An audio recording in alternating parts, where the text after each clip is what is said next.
All right, it looks like we are live, and I'm so excited because I've been watching the chat start up and I've been kind of like jealous. I want to jump in and talk to you guys. So, hi, Jenny. Hi, Melissa. Hi, Amber.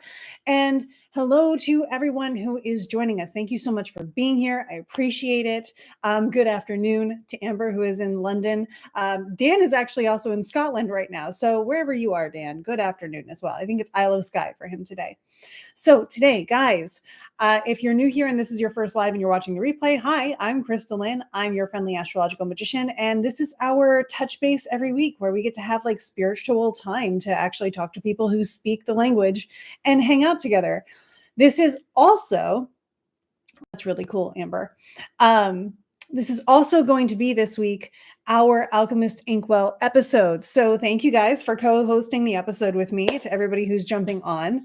I'm going to do a quick intro like we would for the Alchemist Inkwell. And yes, at the end, we will do the sign off. So you guys can all type it in together if you want to count down with me at the end. And it'll sound much less discordant than it does when Em and I do it. But Em will be back next week. I believe we also have an interview with Rebecca next week to sort of recap Sacred Spaces Getaway, talk a little bit about what is going to go on with those events moving forward.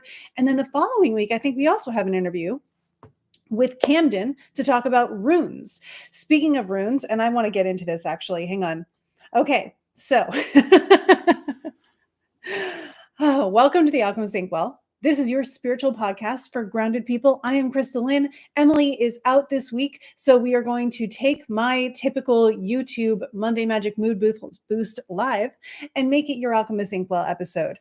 And so, as I was just saying to everybody here, we're going to be having some really great interviews coming up in the next couple weeks. One with Rebecca Carmichael, aka Rebecca the Ghost Guide, aka Rebecca on the Road. If you've been following her journey from where she started in South Carolina to Sacred Spaces Getaway, she is now posting all of that, and it's been spectacular to follow. It was a spectacular occasion to be able to see her there. So definitely follow Rebecca on the Road to see that. We'll be talking next week about how the getaway went, what we're going to be doing with Sacred Spaces moving forward, and all of those wonderful things to catch you up and make you feel like you've got things to look forward to and touch bases to think about, and just stuff. And then the week after that, I do think sometime in May, if it's not the week after, it's the week after, it's going to be bringing Camden back to talk more about runes, sort of a 201 on runes, which is really timely because this is happening right around the time that we're going to be doing our Nordic series in Deity Academy. Deity Academy is kicking up for the summer. That's going to last all summer long. I was actually doing the research a couple days ago, getting in some spell work for us to be able to use in Deity Academy, and also for those folks traveling to Iceland with us. Iceland is now closed, but if you're looking forward to traveling with us, we do still have spaces. Thailand is booked, but there are trips next year for Costa Rica. We still have not Costa Rica. Sorry, Peru. For Peru, we still have space, and there will be more trips announced throughout the year. So just letting you all know where that all is. If you want to join Deity Academy, now is the right time this week because it kicks off on May 1st. And we will be giving you guys the group chat and some materials to get started with. The first call is a little bit later this month, so don't feel like you're behind. You actually have a very big opportunity to work at your own pace with a lot of this material and to take your time getting to know different lores, different myths, different individual deities, and to work with them on an individual level. So we're going to give you a ton of resources, books, podcasts, YouTube videos, stuff for every learning type. So jump into that, Deity Academy. It's really cool. The link is going to be in the description of this video. I think it's going to be the first one if I did my tech stuff right. And here's hoping. So that is all of the updates on the news of what's going on with the podcast and all of those affiliated with it, the wonderful people that we've met through the different events, through things like this. All of you are so important to me. And I just want to give a shout out again to some people who have joined us. I see Russ is here. Jenny saying hi to you again. Jackie, good morning. Hi, Melissa. Yeah, so I'm glad you guys are all having a really good time in the chat as well. Let me just make sure I didn't miss anything from Amber. Friendly reminder to everybody who's joined, this is the Alchemist Inkwell episode this week. So thank you guys for being a part of it. Amber's doing a great job of reminding us in the chat. Yes, cool. All right, so boop-a-doo. Cool. Looks like I am all caught up for now. Silly autocorrect. It does it all the time. It's fine. All right. So, how's everybody doing this week? What do you have going on? What do you want to bring up? What can I do to respond to maybe some questions about folk magic, about astrology, especially the astrology going on this week, which I will go over in our downtime. And then also, I have my cards here. I just had the intuition that maybe we should pull out some cards. This is a really great deck. For anybody who's not watching the video, this is the Star Spinner Tarot deck. What I like about this tarot deck is it actually has a lover's card for every possible couple. And I do find that the different ones will show up. And even if it's not with my own particular alignment or where I fall on the spectrum of gender and sexuality, it does still make sense. And it's really cool when that happens. So let me know in the chat, yay cards, if you want me to pull a card for us this week as well. Maybe I can incorporate this in. For people who don't know, I have started revamping the way I do consultations, which are available on my website now. I've revamped the way I do it to bring in a little bit more magic, a little bit more in addition to astrology. You will get all of the faculties that I have at my disposal. And you can also actually request some personal spell work now. So check out my website for that as well. Cool. Let's do the card pull. It looks like that's where we want to be this week. Good thing I pulled out the cards. All right. So this is a tarot deck. It's very pretty, but it is based on tarot. So we've got that more structured, couple different suits kind of situation going on. And you guys get to see in real time how bad I am at shuffling cards when it comes to tarot. Hello, Angela and Danny. Good morning. So excited to see you guys here. All right. So I'm one of those people that because I'm actually kind of skeptical at base level of intuitive stuff, especially when it's not in my control. Rocio, hi, and Christina. I actually am pretty skeptical when it comes to this kind of stuff. So I will try my best always to not let a card fall out of the deck because my hands are also really terrible. So this one tried to jump out of the deck. I'm going to say that that's probably something that we can look into. And it is the Three of Coins, which is really interesting. If you guys watched the live last week, it's the Three of Coins and it did come out reversed. So one of the things I like about this, and I'm going to show it to you, if we were to look at it upright, it would look like this. In the Star Spinner Tarot deck, we have an individual who seems to be rubbing a lamp, and the genie coming out of it is dropping down onto him 3 pentacles. The genie, whatever gender they may be, is also upside down on the card. So when it is inverted, it's almost like the genie is dreaming up the person who is rubbing the lamp, which is really cool to think about. So, yeah, now that we've kind of looked into that, knowing that we did get it from the genie's perspective, this is really pertinent for what we are experiencing this week with the astrology. So it gives me a really good segue. And I do see that we have some questions coming into you guys. I got you. No worries. Jenny, I will let you know as soon as I finish with my first interpretation here, or jumping in here. So when we look at this card and compare it to the astrology this week, which I always love, right? Here is more confirmation that whatever divination you use, it's going to speak to you. Whatever speaks to you the most is going to get the message to you. That's the point. So kind of to the question that Jenny is asking of, do I prefer tarot or oracle? I prefer tarot because my brain works better with structure. So I really like that I have some symbolic language to begin working with. And a lot of that symbolic language associates very directly with astrology and numerology and all of those things. So it makes it easier for me to create the language, to translate the message. But Oracle is also awesome because if it's easier for you to translate it, if it's easier for you to understand it, then that's what it should be, right? This is just going to show the fact that this card coming out in the inverse even represents really well, not only the real-time transits of this week. Now we discussed real-time versus metaphorical time on last week's live. So I recommend checking that out. And I have a very brief clip on my social media platforms that explain to you how this works. But real time, we have Venus moving into Aries this week, and then she is going to immediately meet up with Neptune. This is going to be very important as I go into the interpretation of why this card here, matches so well with the astrology.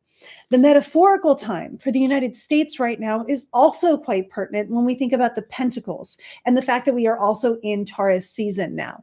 So pentacles are an earth element in tarot, and I can associate that with Taurus season, which is ruled by Venus, who is moving into Aries, the sign of her detriment. So not as tangible, a little bit more imaginary, even more to the imaginary. We find Venus conjoining Neptune in Aries this week. So you see where I'm kind of getting at here. I'm going to make this applicable in just a second, but I want to finish saying what I was going to say about our metaphorical timing.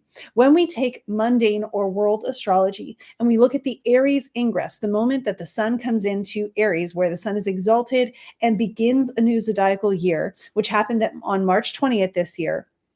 When we take that for the location that we are at, or if we're trying to do it for a larger kingdom or nation, we do it for the capital of that nation, which I did for Washington, D.C. I have a full Aries overview video on my YouTube. You can check it out there. If you are a student in the Modern School of Ancient Wisdom, we have a 30 pages and growing document that explains all of it and is capturing dates and significant things as they happen.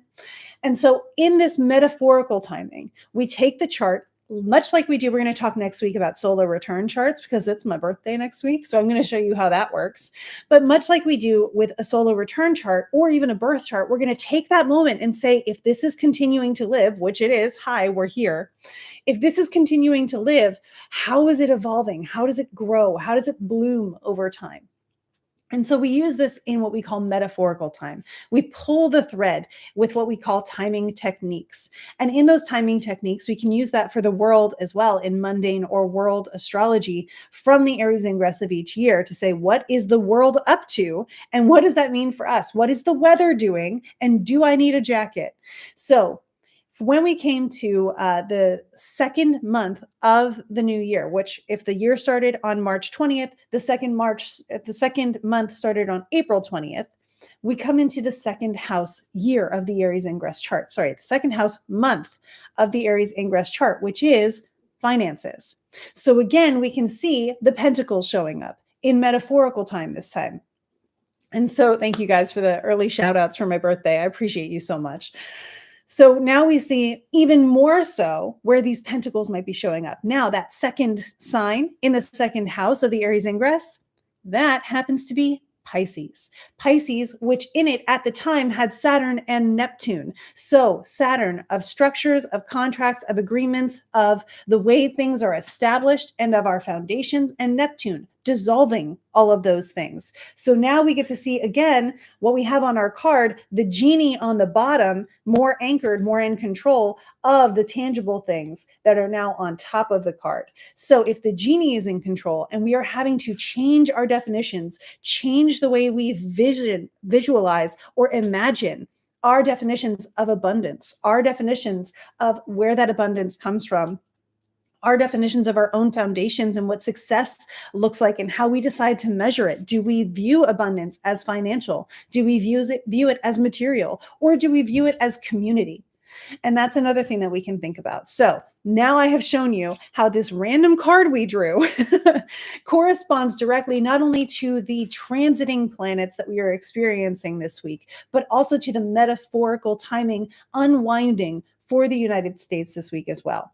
Now, how would I put this into an interpretation? Most of what I've already said. My big thing that I have noticed in my personal life, in the life of my friends, and in things that are going on is that we are in a position now where we are having to change definitions, where we are having to change what we thought our definitions of success were, where because of greater things that are at work, because of greater systems that are undergoing change, and yes, great systems right now all over the world, not just in the US, are undergoing deep and structural change that's going to look different moving forward. And they have been since, I'm sure it's not going to surprise you, 2020.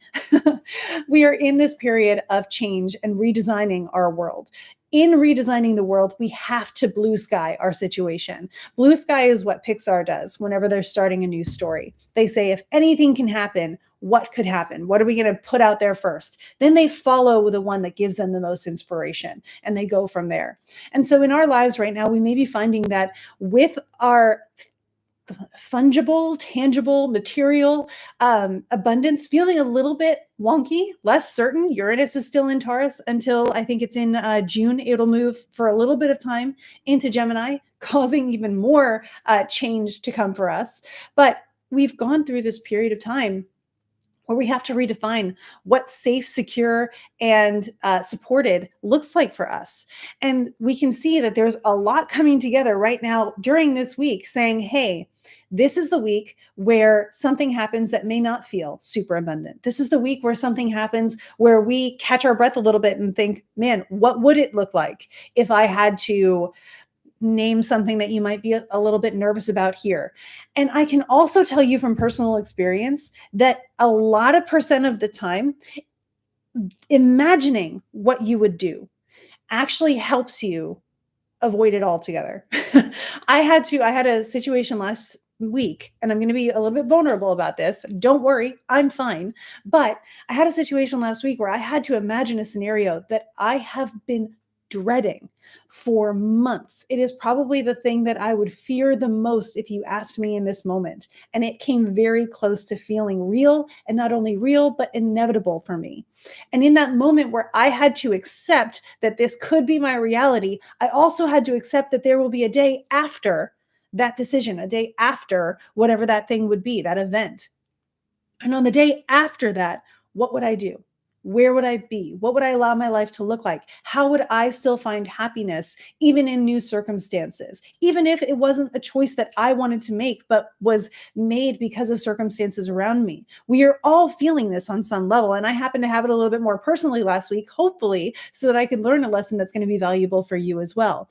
When I made the decision of what I would do in that worst case scenario and how I would continue anyway, I then said, I understand that this is what I will do if this is what happens. And also, if there is some kind of alternative, I accept either way. I am willing to just do what is necessary and to do whatever is supposed to happen because I understand that my path is going to lead to something and I will make the most of it. So then I asked for a sign, as I always do. I'm working with a new guide recently, and we're getting to know each other quite well and quickly. And so I said to that guide, I'm going to need some confirmation. I'm going to need a sign. Make it easy. If this is the path that you want me to go to, give me the resources that I can follow to make that happen. And if this is the path that I'm following, give me reassurance on that. By the very next day, I had the reassurance. And you guys, at least for now, the thing I was very afraid of does not seem like it's going to be my reality. However, I know now that I have nothing to be afraid of for that reality if it does come. So, will you survive the thing that feels like the worst thing ever? Absolutely. My phone just went off. But also, being able to say that you will, giving yourself permission to see past that is a huge power move for yourself. And so having the vision, the little genie down here, realizing you're the one with the magic and the material falls into place when you set up your alignment and your vision. And sometimes your vision isn't just what you desire, it's the vision of what could be and what is possible in the circumstances you are given. In that situation, I hope that you find that even if it feels a little upside down right now, you can be like this person still rubbing on the lamp and saying, I still have dreams, I still have wishes, and I still believe that they can come true. And I'm still connected to something that makes me able to dream. And by the way, that power is associated with me and I'm a big part of it. So that is our card pool for this week. I hope that was fun. Let me know what you think about that, either live here in the comments. I'm going to catch up now on some questions. Or if you're watching this replay and the podcast episode, I hope that it resonated for you as well. Yeah, so that was really fun. Cool. All right, catching up here. Danny and Angela and Rocio and Liz have joined us. So great to see you guys. Russ is recommending Star Codes Astro, which is an oracle deck that's just all astrology pieces. That's something I'm definitely going to be looking into. I love that. People being very kind and wishing me a happy birthday. Russ also saying that this is fascinating and wonderful. Yay! I hope that you did get some form of popcorn, even if it was just energetic. Liz, I hope you're having a safe commute to work. Fantastic. Okay, so I do believe I answered Jenny's question about my preference on oracle decks and tarot decks, so we're good on that one as well. What gives you the most inspiration right now? Amber, let me know if that was a question from someone or yours to other people. I think you were summarizing what I was saying. I was channeling, so I've already forgotten some of what I was saying. So that's great. Yeah. Okay. I'm really glad that some of what I said does seem to be really helpful. The growth after the event is incredibly life changing. Rocio, I know that you are someone who is incredibly strong, and I believe you when you say that as well. Yeah, the day after phrase is something that I have had to remind myself of many times. Fun fact, if you're someone who's like, I'm afraid of my astrology chart because when astrologers look at it, they cringe. I am someone who has a chart that astrologers cringe so much they're studying it. So the good news is I didn't come in here for an easy time. I came in here to learn things in a way that I can alchemize into lessons to hopefully help you have an easier time, or to at least help you find ways to find the best of whatever circumstances there are around you. So I'm really grateful for my challenged fortune. Mostly because I've been able to use it to help a lot of people, and that is fulfillment to me. So it's really not a bad life. It's just the obstacle course of life. And by the way, guys, I love a good obstacle course. So that Taurus sun of mine is really coming through when I talk about that. Also, the fact that the sun in my chart is ruled by Venus. Yes, I am having a Venus return right now. And she's about to be my Time Lord too. So we're going to get to know each other quite well. And I have a feeling she's got some notes on the way that I have portrayed her in the past that I'll be learning more about. Yeah. Cool. So I'm just catching up again some more here. The worst thing is a hard thing to see past. Yeah. Okay. Thank you, guys. I'm so glad that that was valuable for you guys. The affirmation that Emily shared, I trust the universe, is something that I will be saying. Yeah. So Emily is saying a lot recently. I trust that the universe, I trust in the universe more than I trust what's happening around me. I trust in the universe more than I trust in, my fear. That's a very good affirmation. Thank you for bringing it up, Jenny. Greg's having a Monday. Yeah, it is. It's quite a Monday. We're still in that Taurus new moon energy. How are you guys feeling? Because where is Taurus in your chart? First of all, is a really great place to start. I did post a video on the Taurus full moon or new moon as well. So that's up too. Do you forget what you say when you're channeling a lot? Christina, yes, I do. Cool. Okay, cool. So Amber asked what inspires me the most, which I will get to because I have to think about that one. While I'm thinking about it, I'm going to answer Christina's question about do I forget what I'm channeling when I do. So what happens when I'm channeling is often that I will say stuff and it just feels like it slips out of my brain faster than my mouth and my brain can process it together. Um, so it'll just come out. And so that's why a lot of the times in a conversation, I will make sure to let people know that I have switched from talking to them like a friend or a consultant into this is channeled so that if something comes out a little bit too fast or in a language that their guides might be using instead of me, that way they can differentiate. It's really important to me that a client or anybody I'm dealing with knows that this is channeling, this is just from the astrology, this is just from looking at the card or symbolism, and this is me as a human being relating to you. I think, again, I always cite my sources, even when they are all coming from the same voice box, which is mine. Especially then, I have had energies, deities, angels, whatever come through and say things that are super blunt to people that I would not be that blunt with. And I ask permission first. And I've had on occasion to tell a guide to sit down and be nicer because I wouldn't say things that guide was saying. So it does happen. And I truly believe that for me, the reason that I forget a lot of the time is because it's none of my business. A lot of the time when I'm channeling things, it is a very personal situation for the person I'm channeling for. And also, I only have one brain. And while our brains are fantastic and can store a lot of information, some of the stories just aren't necessary for me to remember. And some of them belong to the people who are hearing them and receiving them. So, yeah. Russ says, following on the advice from Emily Short about the new moon, I did a cleansing transformation seeking ritual last night. Fire is good. Fire is fun. Fire is fun. From one Scorpio rising to another, Russ. Yes, fire is fun stuff. And it's funny because, Scorpio is a water sign, just for anybody who's wondering, but it is ruled by Mars, who is actually a nighttime planet, but is hot and dry by nature. So fire can be with Mars. Yeah, it's complicated when you get into the planets and getting to know them and getting to know their qualities, but so are people. So I like to think of it that way too.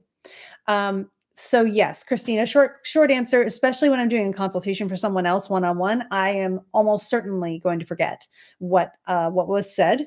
And a lot of the time the channeling comes through so fast, it's almost hard for me to capture. I've had to ask people what I've said before, because it's not necessarily my idea either. So if it didn't come from my brain, maybe it just doesn't have a place there. Things to think about. Yeah.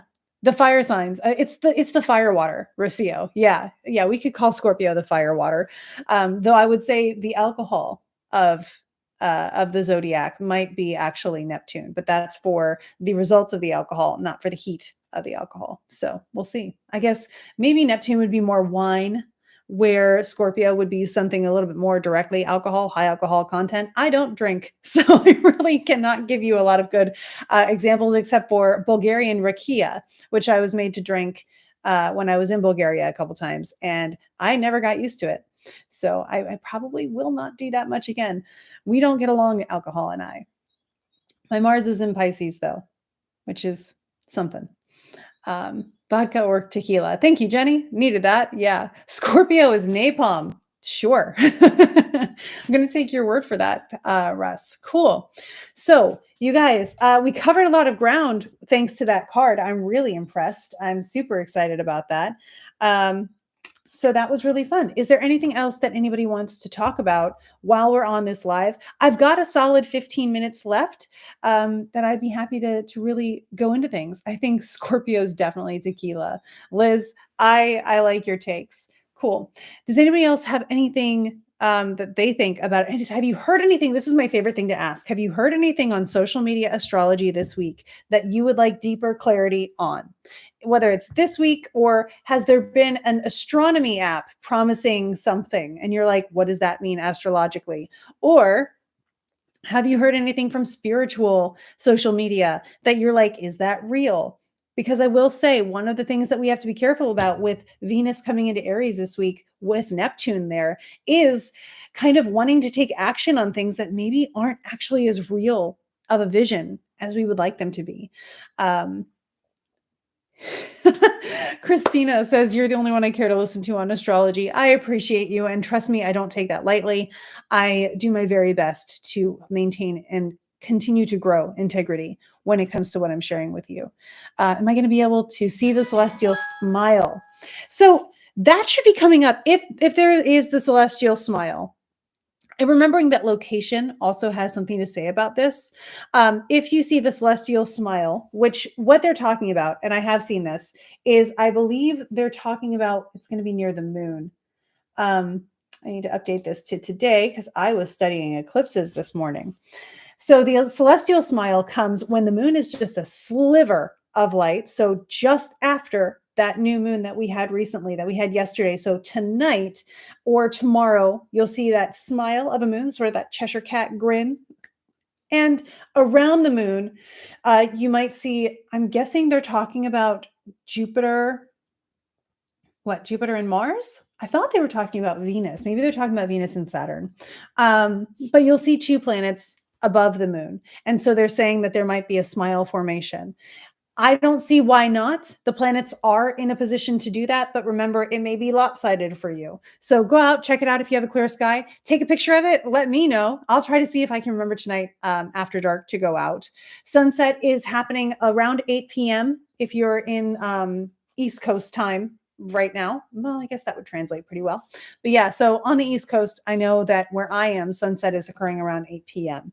So you want to wait for the moon to come out, which is going to be, again, kind of rough. The only thing I will say, it may not actually be tonight. We need 15 degrees, so we only have 10. I would recommend probably tomorrow night, while the moon is further away from the sun, because you need the sun to actually set so you can see the moon and the stars. And so as long as it gets dark enough, yes, that's my answer to that. That's actually more of an astronomy situation, because astrologically, it doesn't mean much that we see a smile for the moon, but it is really cute. So there's nothing wrong with it at all. Um, yeah, cool. Let me go down here. I've heard a lot about yesterday's new moon, that it was going to be terrible for April 27th. So April 27th was yesterday, which was the new moon. What you are probably hearing is in regards to the fact that this new moon was square to the Mars Pluto opposition. So the Mars Pluto opposition has been getting a lot of attention over this last week. Mars, god of war, Pluto, transformation, destruction, rebirth, that kind of stuff. They tend to get pretty testy when they come into contact with each other. When we had them have their conjunction in 2022 in around March, I believe, that was the day that Russia went into Crimea. So I'm just going to put that out there as objectively as I can. I have opinions on this, trust me. But as an astrologer, we are a witness to history. So what I'm going to tell you without bias one way or another, that was when one country did go into another country uninvited. And so and that's what happened. And so, of course, over the weekend, my attention was focused to that topic. What's going on with that war that is happening? And we did have some updates on that, as you can investigate if you look into the headlines as well.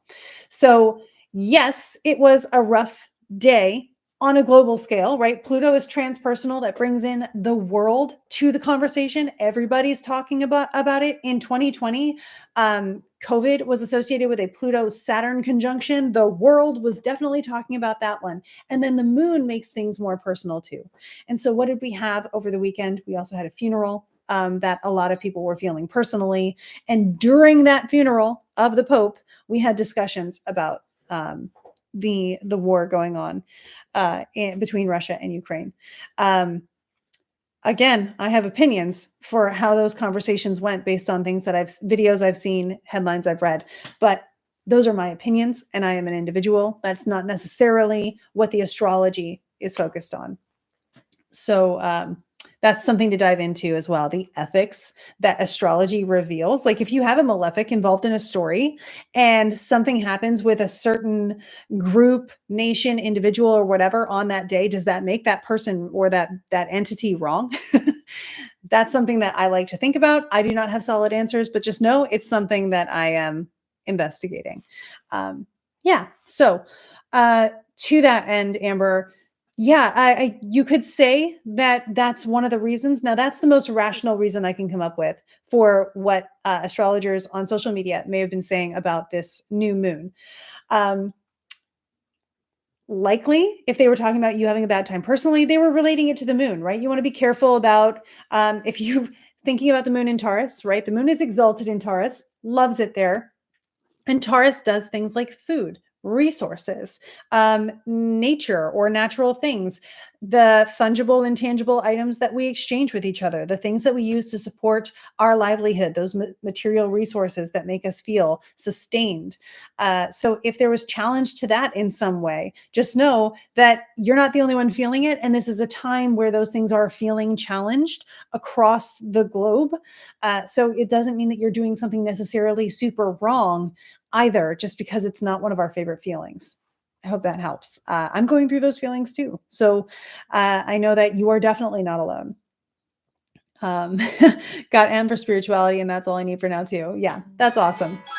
The podcast. Yes, the podcast is one of my favorite things in the world, which is what we're doing right now. So thank you guys for listening and for taking part today. Yeah. It has to do with the moon, and I thought of you for some reason. Maybe it's just because it has to do with the stars. If you think of me when you think of the stars, Jenny, I am flattered and extremely grateful. That is a huge compliment to me. So thank you. I'm so happy to be associated with the stars. Another astrologer mentioned Leo risings. We're going to see rebirth. They are saying that probably because now the planet associated with rebirth is Pluto. Leo risings are having Pluto transiting opposite them right now. So, what I would say is if you're a Leo rising, you're actually dealing more with the Mars situation. So, Mars is in Leo, especially if your rising is in the earlier degrees of Leo right now, between like 0 and 4, you're thinking about Pluto. Um, but Mars right now is also at the 4th degree of Leo and will go through a lot faster. So that's something like Mars being there is something that's going to be something that you feel more viscerally. The fact that Mars was opposing Pluto over the weekend means that something likely between you and a direct other, or you and the way that you hold boundaries, or the standards you have for other people, or the relationships and agreements you've made in your lives, has had the opportunity for change, has had the opportunity for growth, has maybe started feeling different. One of the things that I noticed about Pluto transits, and I was born with Pluto on my ascendant, so I I get asked this a lot. One of the things I've noticed about Pluto transits is you reach a point where you're suddenly okay if it doesn't happen, where you're just like, you know what? I don't need this stress anymore. I'm done. And then you move forward. So if there is something in your life as a Leo rising that has had that happen, especially over the weekend, then these astrologers are probably paying attention to the fact that Pluto and Mars are in a direct opposition in your rising sign. That is where they are likely pulling that from. Um, yeah. So Allison says, I believe my rising sign is Scorpio. Whoop, whoop, me too. I read somewhere it aligns with the resting witch face. And can you comment on that? It could be true, but I'm very protective. Yeah. So I can comment on that. I am a Scorpio rising. I am very often accused. I call it resting witch face. It's a personal choice of mine to avoid cuss words for no other reason than it's my choice. I don't judge anybody about it. Don't hide it around me. You're totally allowed to do it. It's a personal rule I came up with when I was a kid, and I just haven't changed it for myself. Everybody else is fine. But yes, I do have a resting witch face. If you ever see pictures from our from our trips, and this is an example, I'm going to get to it a little bit deeper for what you're asking here, Allison. It was Allison, right? Yeah. Hang on, I want to make sure I don't lose that one. Yeah, Allison, cool. So if you ever see pictures that Em and I are not ready for in our photo albums, Liz, I know you could definitely have a ton of these from Egypt recently, where we're not looking, we're not paying attention. Em has some kind of animated look on her face. She is a Libra rising, and so she is usually doing some kind of look. There's an expression there. For me, I will be totally transparent with you guys. I'm also autistic, so facial expressions for me are a trained thing. And so it's not that I don't want to use them. It's not that I don't use them for a function of communication. Danny, I bet you'll relate to this too.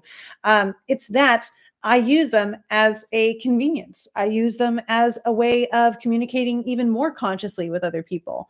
And so I do have a resting witch face, and I am a Scorpio rising. Are all Scorpio risings or Scorpio placements going to have autism? No, that's not the case. Those can be mutually exclusive. There are other reasons why one might have a resting witch face as well. I just notice most often I would like to be coming across as more welcoming, and I've got this face. I've got the Saturn face. That is my resting face. So that's why Saturn is so easy for me. So if you have a resting Saturn face, no, Scorpio is not associated with Saturn. However, Scorpio is the fixed water sign. It is still water. It is not moving. Whereas Pisces is mutable, changing like the waves of the ocean, and Cancer is cardinal like a river going somewhere with direction. We are the lake. we're not even a lake that is a recipient of a river. We're just a lake. It stays that way. You might even say you're a frozen lake. And so with that, there is a stoic sort of face. There's also a level of, what motivation do I have to extend this gesture to someone. I was thinking about this morning about levels of trust and how it's not that I don't want to trust people, it's that I meet people where they meet me, and then over time decide if I want to go further with that or if I want to pull back on it. And it is very easy for me to be a hermit crab and go right back out if I feel like I've gone a little bit too generous with trust. So that's about as far as I can say. Also, to the fact that rising signs very much are associated with the physical appearance. So the rising is the first impression. It is what was rising on the horizon when you were born. And therefore, it's the first impression that you had as well. And so you have this energy of that in you. So I come across not very Taurus like. I come across more, especially because my moon is also in Scorpio. So I've got like a double dose going on. But I come across more Scorpio than people would expect looking at my chart first. So I hope that that kind of helps explain that a little bit, Alyssa. Yes, there's explanation. And no, you don't owe anybody a smile, but the people you give smiles to are lucky. So hopefully that helps. Um, cool. Great questions, you guys. I appreciate you so much. I've got a couple more minutes, so I'm going to dive into the rest of the questions here.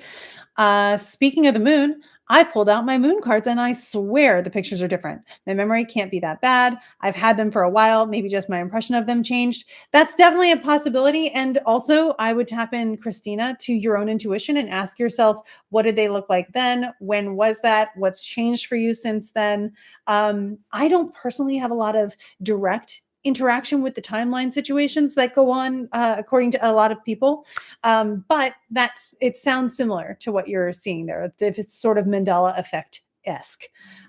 So I would check in with your own intuition on that. Maybe pull a card about it and see if it shows up different. I'm sorry. That it cracked me up. I hope it was funny for you guys too. Rocio is also a Scorpio rising and definitely puts up the guarded face when alone or out in public, but tend to be soft and comfortable to be around. Can confirm Rocio is a delight. Yes. Christina, if you're asking me if I pull cards for myself every day, I actually have an app. I shared it this morning. It's called Labyrinthos, and it pulls 3 cards for me every day and reminds me to look at them. So that was the one piece that I didn't have going for me, was the remembering about it every morning. And now I have it, and it does what you're thinking, what you're feeling, and what you're doing today. And I really appreciate it, and I like it, and it's been very accurate. There are different levels of investment you can put into it. I'm on the free tier of it, and I'm really enjoying it. It is as robust as I would want it to be, and even more so. They even pull a rune for you each day. Danny, what's the card deck that you're doing really well with? It's a more of a storytelling kind of style, named after some person who came up with it. If anybody knows what it is, put it in the chat and I'll say it out loud. The Lenormand deck is also in there. It pulls a couple cards for you for the day. So yes. Ren says that Canada has a federal election today. If you wanted to pull a chart up, what would you do? So if you have an election for today, and I do this for the United States as well, you want to look at a couple things when you're trying to understand the outcome of an election. First, you want to use the capital of your country. So that's where you would cast the chart for. That's the first thing. When becomes an entirely different story. So the day of elections, when people are making the choice, is really interesting. But if you have an inauguration kind of process, whatever that process is for you, it's also really fascinating to cast the chart for the location and the time of the inauguration, or whatever that process is for you, and to look at the charts of the people who could potentially make it, who's running for this position, and which one is best suited for that chart.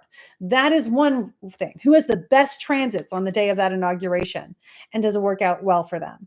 I also go deeper by going into the timing techniques of the people who are running and seeing, like, are they having a good year overall? Are these planets that are doing really important things doing important things for them too?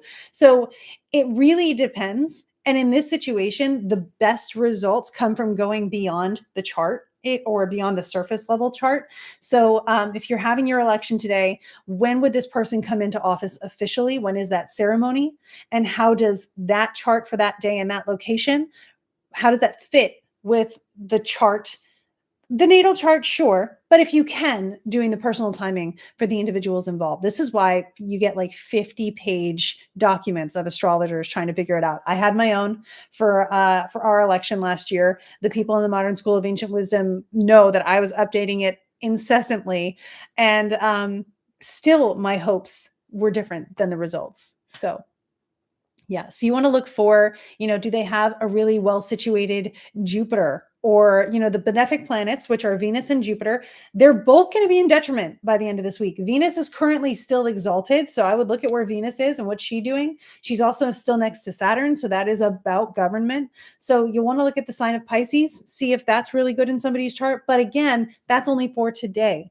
If it's within the next month or two, I think it's going to be June before either Venus or Jupiter get into their better signs, each of them. Until then, they're both going to be in detriment. So it's really hard just globally right now to have the benefics do benefic things because they're both hindered. So you want to look at that kind of stuff. How are the transits for them? And if you can, go into what we were talking about before about the metaphorical timing. Who's their time lord? What's it doing? What's more well situated? Another technique of astrology you could do is cast the chart for the moment where you are right now, and do horary, which is basically using an astrology chart kind of like a tarot card and deriving the meaning from the chart of the moment where you are asking the question, and then see from there. That's a whole other school of learning in astrology, but it is really cool. And somehow, it still works. So if you're looking for something today, when I need like quick answers and I don't have a lot of dates in mind, I will go to horary and see what I can pull from that. I will warn you though, just like tarot cards will mock you for asking too many questions or not the right question, horary does the same thing. Horary mocks me all the time. So that's something to keep in mind. Maybe resting witch face is just your personal shield. Christina, that is also a thing, right? Again, if you don't owe anybody anything, it's saying, I'm open for business. I'm ready to talk to people. I'm prepared to be social, or no, I'm not. Please leave me alone. I'm reading a book right now. So those are things to keep in mind. You have very good boundaries and standards. They're not always a bad thing. Yeah. Yes. Liz, we both have the Saturn face in photos sometimes. It's not a bad thing. Jenny says, I have a Scorpio sun and people think I don't like them when I meet them at first. I have that for my Scorpio rising. I can relate. It's not that I don't like them. I just don't know them. One of my favorite lines from a movie is from Princess Diaries, where Lily is trying to catch up with Mia and Michael, and she's running and she's like, wait up, wait for me. And someone looks at her and she goes, not you. I don't even know you. That is such a vibe. So I think that's quite Scorpio, if you wanted to get into it. Yes, cool. Yeah. Yeah. And look at how many people know about the Lenormand. Yay. I love the image of people poring over charts, talking about elections. It fills me up in some way. I love being one of the people that pores over charts. It gives me something to do to fill the time when I'm anxious, if I'm totally honest. So another app recommendation from Melissa is Moonly, which is also free and includes a 3-card pool, a single card, and a rune pool, along with moon and astrology information and a bit more that Melissa doesn't always use. I always get cynical of moon and astrology information, but also if someone like me were actually savvy making those, give it a shot. I'm certainly not going to say don't do that. That sounds awesome. Galaxy Tarot has a widget for the card of the day. Cool. Yeah. Not you. I don't even know you. See? Yeah. Okay. So I have time for maybe one more question. Kay, you're a Leo rising. You've had multiple people tell you they were intimidated by you when they first met you. The rest of your chart has a lot to say too, especially if you look at where the sun is. So if you're a Leo rising and the sun is in Aquarius, that's a Saturn ruled sign. So yeah, they might be intimidated, but also like the sun has no choice but to shine, right? The sun can't really be occluded unless there's an eclipse. It is the one shining. It is the one making it possible for literally all the other planets to be visible to us. That can be intimidating, but you know what? Someone's got to shine. Someone has to put that light out there or nobody gets it. So I appreciate that about Leos. Yeah, Ren, I am sending you all of the best, most positive energy that I can. It would be really great if the outcome came the way that you want it to, because I agree with you. For anybody who's listening and isn't able to see the comments, you know where I stand. It's totally fine. I think fascism's bad. So great. Yeah, here's hoping. I'll be watching the headlines and thinking of you. Uh, do you ever get frustrated with how the astrology and history play out together? I get frustrated that history doesn't do the best version of what the astrology makes available. I really do. Yeah. Sometimes, like when you think about a lot of people talking about Aquarian energy, right? Lots of people are talking about that. As much as Aquarian energy can be liberating and equitable and all of those things, it can also be very authoritative. And I mean, fill in my blanks there for me, I guess, but I really would prefer the equitable side of Aquarius for us. And we've got time for that. And hopefully those of us who would prefer it come together and unite ourselves enough to make that a possibility for everybody. Yeah. Uh, Even though it's for Alchemist Inkwell, do we get a rant today? We're not going to do a rant today, but I have a list. I have a list of rants that I am prepared to do. And if you have requests for rants, please put them in the comments. Please let me know about them. I will add them to my list. I will even research them to make sure that my rants are educated and worth listening to, but also accurate as much as I can be. So the sun being in Aries, Kay, would also make it exalted. So everything I said about it burning and shining and all those things, add 10 points to that, which means you're amazing. And for what you do, I think that's perfect. People will know that they can trust you to be a good leader and to know how to have visibility and discernment, which is fantastic. Cool. Recently cut your hair, trying to get some older energy and traits. I am so behind haircutting. I will cut my hair all the time, grow it out a little bit, and just cut it again just for the change. But that's my Scorpio rising as well. I want to transform how I look all the time, as you can see with the choices I have made. Yeah, cool. So thank you. I do have a list for rants. I will get to them. We will have a rant next week in honor of my birthday. Why not? Venus being in Aries, I have plenty to rant about. So I'm really glad you guys like the rants as well. So I will look forward to that. Again, if there's something about theology, astrology, spirituality, the world, just literally anything, put it out there. If I feel qualified to rant on it, to give you good information that will break down some gates where they've been put up to block you from understanding and knowledge and feeling good about yourself, I will certainly do that.